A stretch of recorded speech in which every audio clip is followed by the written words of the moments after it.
And I got hit by a car about 3 years ago. I've got a steel rod in this leg. Flew a bit of distance and landed on my back. So I've got messed up nerves in my back and Was this other a leg. biking accident? No, I was walking. And after that, I spent a year in a wheelchair. And then when I started learning how to walk again, a friend lent me a bicycle. And I found out that, hey, I can get around on that bicycle without this. Sometimes I need both canes because I was over in Big Spring, Texas, and camped up in the woods. I woke up one morning and I couldn't even sit. I spent 4 days on the ground, almost within shouting distance of the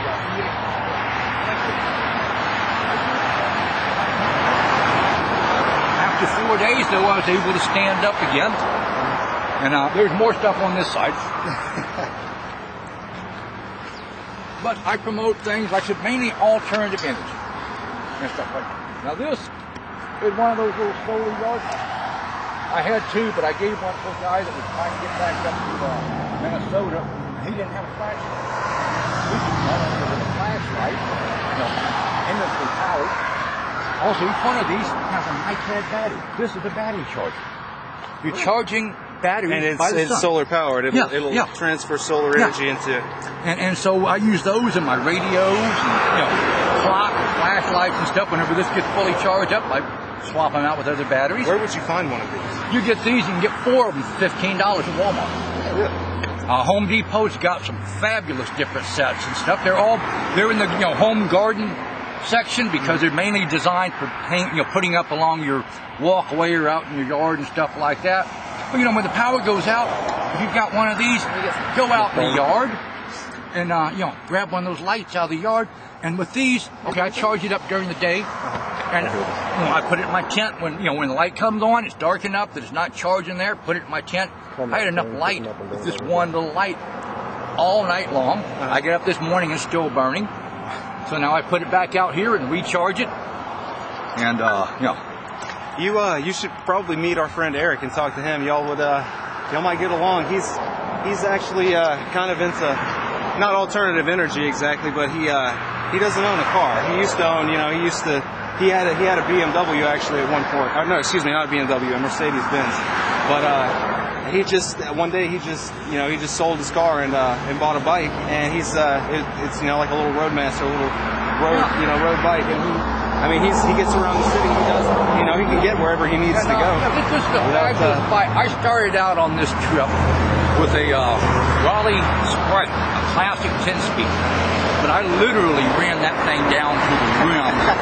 You're coming down the hills toward Amarillo and stuff, going down. I was riding down hills with no brakes at all, riding on the rim, pulling this trailer. Well, this trailer, now this started out as one of those little, trailers you carry kids in. But I took off. That had been rotted and stuff like that. So finally, I took that, the canvas off of there. This right here is a recycled. Look down here. Let me go and open this up. I want to show you my ovens.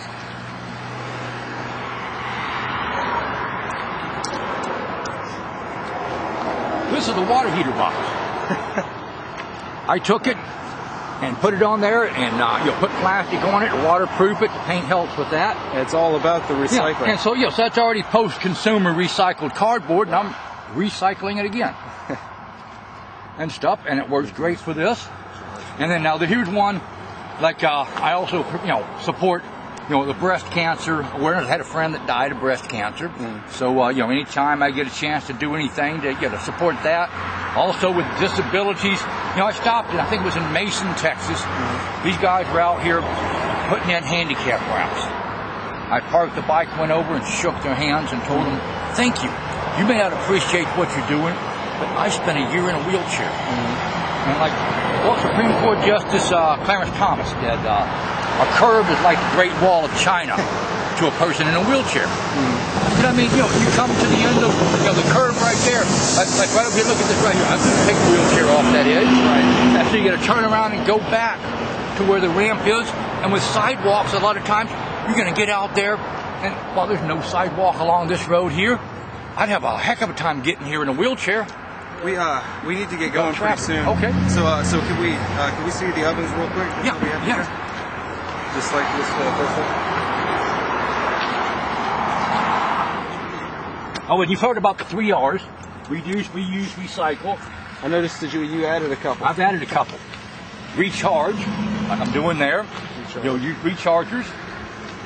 Rewind. I mean, not only clocks, that's a wind-up flashlight. A wind-up flashlight. Yeah.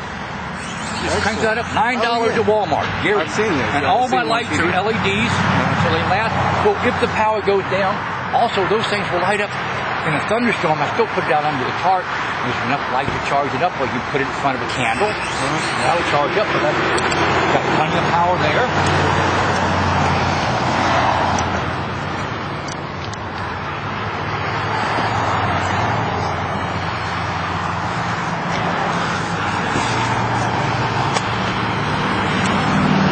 This design is a cooking put out by Solar Cooking International. It's solarcooking.org. There's a link on my website.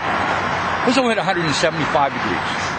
Really? You put your food up here in a baggie or something like that. You know, in a cast iron skillet's the best. But you'll put it in there inside the bag that holds the heat in and everything. And once it goes through, plastic or glass or anything, it changes the frequency of the light and it holds the infrared in. I can cook a meatloaf in this in about 2 hours.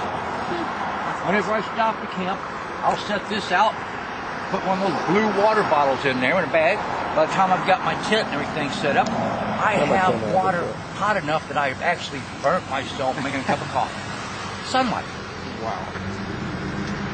So just basic, common sense. It's so simple. That's the home page. When you go to my website, that's the starting of the home page. And it's alternativetech.tripod.com. Yeah, it's one of those free sites and stuff. That's why I say, be sure to click on the links because that's what's supporting and stuff. Right, okay. Well, then, and with the adaptive, alternative technology, that's one of the things they taught us in the Marine Corps: adapt, improvise, and overcome. Just make your own rule book if the ones that are around don't work.